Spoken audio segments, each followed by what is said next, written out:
Hi everyone, இந்த வீடியோவில் நம்ம என்ன பார்க்க போகிறோம் அப்படின்னா எக்ஸசைஸ் 4.2ல 5th உள்ள 3 சம்முக்கான சொல்யூஷன் பார்க்க போகிறோம். ஓகேவா? மறக்காமல் வீடியோவை லைக் பண்ணிவிட்டு பாருங்கள். ஓகே, நான் இப்போ ஃபஸ்ட் கொஸ்டின் பாருங்கள். இதை சிம்பிளிஃபை பண்ணணும், அவ்வளோதான் ஃபஸ்ட் கொஸ்டினில் என்ன கொடுத்துருக்காங்க? 2 times cos inverse of 1/2 plus sin inverse of 1/2. ஓகேவா? அப்போ என்ன பண்ணணும்? இந்த மாதிரி இன்வர்ஸில் கொடுத்து உள்ள வேல்யூ கொடுத்துருந்தாங்க அப்படின்னா சம் எக்ஸ்ன்னு எடுத்துக்கோங்க. X equal to cos inverse of 1/2 அப்படின்னு எடுத்துக்கோங்க. அப்புறம் என்ன பண்ணுவோம்? இந்த காஸ் ஃபங்க்ஷனை இந்த பக்கம் கொண்டு வந்துடுவோம். அப்போ காஸ் எக்ஸ் ஈக்குவல் டு 1/2. இதுக்கப்புறம் என்ன பண்ணணும்? காசில் எப்போ 1/2 வரணும் அப்படின்னு பார்க்கணும்.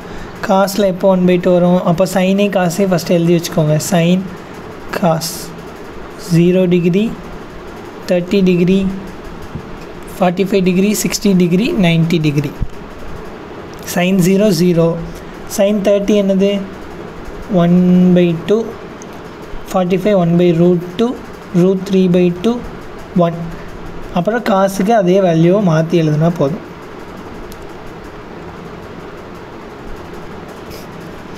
ஓகேவா? இப்போ நமக்கு வேல்யூ தெரியும். அப்போ காசில் எப்போ 1/2 வருதுன்னு செக் பண்ணுங்கள். காசில் எப்போ 1/2 வருது? 60 டிகிரியில் வருது. 60 டிகிரி எப்படி எழுதணும்? π/3ன்னு எழுதணும். அப்போ cos x equal to cos π/3. அப்போ x is equal to cos function அந்த பக்கம் போயிடுச்சுன்னா என்ன ஆகும்? காஸ் இன்வர்ஸாக மாறிடும்.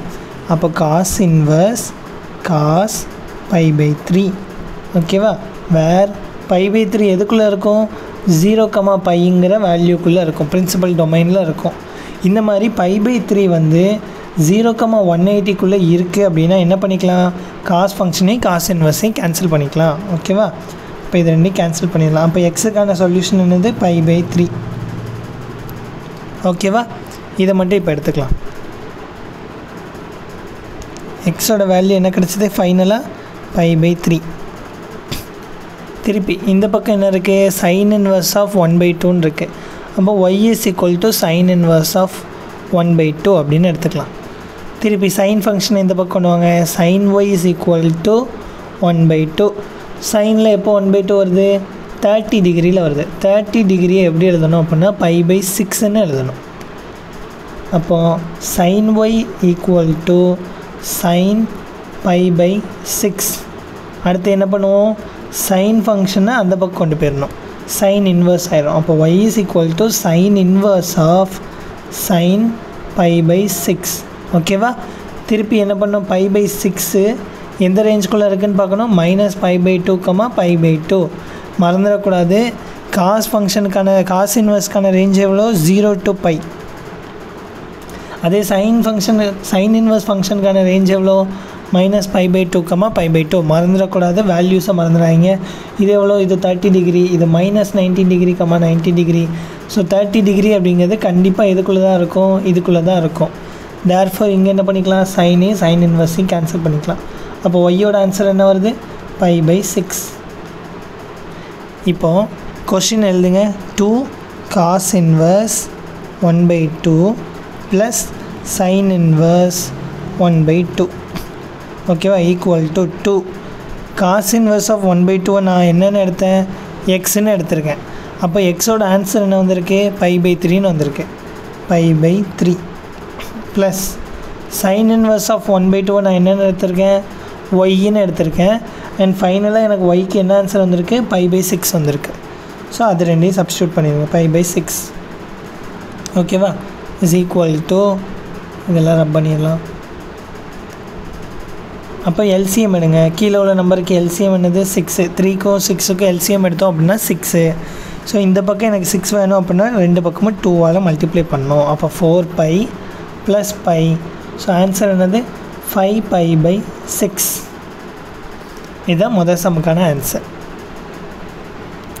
செகண்ட் கொஷின், பட் அதே லாஜிக் தான். ஓகேவா? அப்போது ஃபஸ்ட் வேல்யூ என்னென்னு எடுக்கணும்? எக்ஸ்ன்னு எடுக்கணும். X equal to cos inverse of 1/2. அப்புறம் ஒய்ன்னு என்ன எடுக்கணும்? y is equal to sin inverse of -1 எடுக்கணும். இந்த பக்கம் என்ன பண்ணணும்? காஸ் எக்ஸ்ன்னு எழுதணும். 1/2.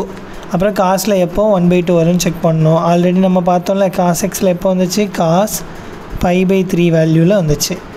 அப்புறம் என்ன பண்ணுவோம், x = cos inverse of cos xன்னு எழுதணும். காஸ் இங்கே எக்ஸுக்கு பதிலாக என்ன வேல்யூ இருக்குது, π/3. அப்புறம் π/3 வந்து 0,πக்குள்ளே இருக்கான்னு செக் பண்ணோம். கண்டிப்பாக இருக்கும். அப்போ இது ரெண்டையும் கேன்சல் பண்ணிவிட்டு எக்ஸோட ஆன்சர் என்ன வருது, π/3 வருது. சிமிலர்லி இந்த பக்கம் சைன் இந்த பக்கம் கொண்டு வந்துட்டோம் அப்படின்னா sin y = -1. சைனில் -1 எப்போ வரும் அப்படின்னா π/2ல் வரும், சாரி -π/2ல் வரும். sin y = sin of -π/2. ஓகேவா? அப்போ y = sin inverse of sin -π/2. இப்போ என்ன செக் பண்ணோம், இந்த மைனஸ் வேல்யூ வந்து இந்த π/2 வேல்யூ வந்து -π/2, π/2க்குள்ளே இருக்கான்னு செக் பண்ணோம். கண்டிப்பாக இருக்குது தானே. -90° வந்து -90° ஆல்ரெடி உள்ளே இருக்குது. அப்போ என்ன பண்ணிக்கலாம், இந்த ரெண்டு வேல்யூவையும் கேன்சல் பண்ணிக்கலாம். அப்போ ஒய்யோட ஆன்சர் என்னது, -π/2. இப்போ கொடுத்துருக்க கொஸ்டின் எழுதுங்க.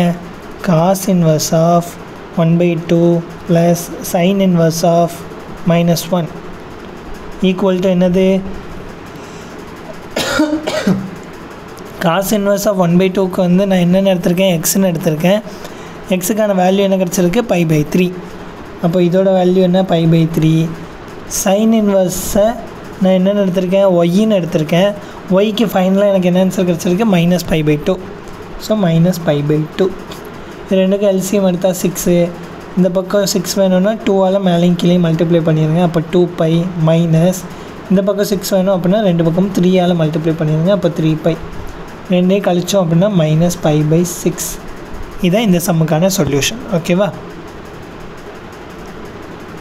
நவ் நம்மளோட அடுத்த கொஷின் என்ன கொடுத்துருக்காங்க, cos inverse of cos π/7 cos π/17 minus sin π/7 sin π/17 அப்படின்னு கொடுத்துருக்காங்க. ஓகேவா?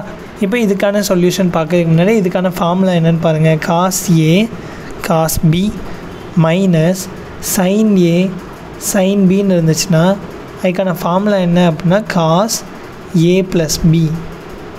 ஓகேவா? இந்த ஃபார்முலா ஆல்ரெடி 11th படிச்சிருப்பீங்க. ஜஸ்ட் இப்போ ரீகால் பண்ணி பாருங்கள். ஓகே, இப்போ ஏக்கான வேல்யூ என்ன கொடுத்துருக்காங்க, ஏக்கான வேல்யூ π/17 கொடுத்துருக்காங்க. பிக்கான வேல்யூ π/7 தான் கொடுத்துருக்காங்க. ஏக்கு ஏ வந்து π/7, பி வந்து π/17. ஓகேவா? அப்போ ஃபார்முலா அப்ளை பண்ணி பாருங்கள். சேமாக வருதா, cos A இருக்க வேண்டிய இடத்துல என்ன இருக்குது, cos π/7.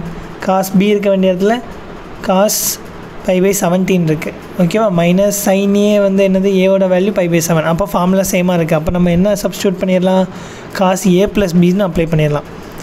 அப்போ cos இன்வர்ஸ் ஆஃப் கொஸ்டின் எழுதிக்கலாம். First π/7 cos π/17 minus sin π/7 sin π/17. இந்த சம்மில் எதுவுமே ரிஸ்க் இல்லை. ஜஸ்ட் ஒன்லி திங் என்னது, இந்த ஃபார்முலாவை மட்டும் ஞாபகம் வச்சுக்கணும். cos A + B, A + Bயில் ஏக்கும் பிக்கும் நமக்கு வேல்யூ தெரியும்ல, டைரெக்டாக அப்ளை பண்ணிடலாம். π/7 + π/17. ஓகேவா? அப்போ cos இன்வர்ஸ் ஆஃப் cos, இது ரெண்டுக்கும் எல்சிஎம் எடுத்தோம் அப்படின்னா 7 17 119. இந்த பக்கம் 17 மல்டிப்ளை பண்ணுமா, 17. அப்போ மேலேயும் 17π ப்ளஸ் இந்த பக்கம் 7ஆல் மல்டிப்ளை பண்ணுங்கள், 7π.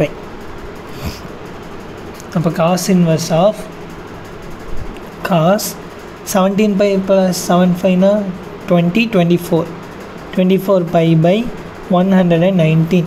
இந்த மாதிரி ஃபார்மேட்டில் இருந்துச்சுன்னா நம்ம என்ன செக் பண்ணுவோம், இந்த தீட்டா வேல்யூ வந்து 0 to πக்குள்ளே இருக்கான்னு செக் பண்ணோம். அப்போ 24π/119 வந்து 0 to πக்குள்ளே இருக்கான்னு செக் பண்ணோம்.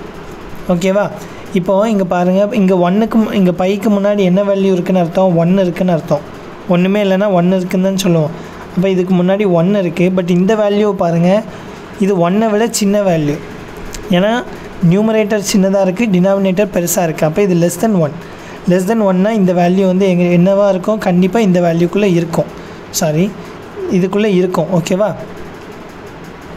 புரியுதா எப்படின்னு? இந்த வேல்யூ வந்து 1ஐ விட சின்ன வேல்யூ அண்ட் இதோட வேல்யூ மேக்ஸிமம் 1. அப்போது இந்த வேல்யூ என்ன பண்ணுவோம், கண்டிப்பாக இதுக்குள்ளே தான் இருக்கும். தேர்ஃபோர் இது ரெண்டும் என்ன பண்ணிக்கலாம், கேன்சல் பண்ணிக்கலாம். ஏன் 24 π/119 வந்து 0 to πக்குள்ளே இருக்கும். அதனால் என்ன பண்ணிட்டோம், இது ரெண்டையும் கேன்சல் பண்ணிட்டோம். ஸோ ஃபைனல் ஆன்சர் என்னது, 24 π/119. ஓகேவா? இந்த வீடியோ பிடிச்சிருந்துச்சி அப்படின்னா ஒரு லைக் போட்டுருங்க. தேங்க்யூ.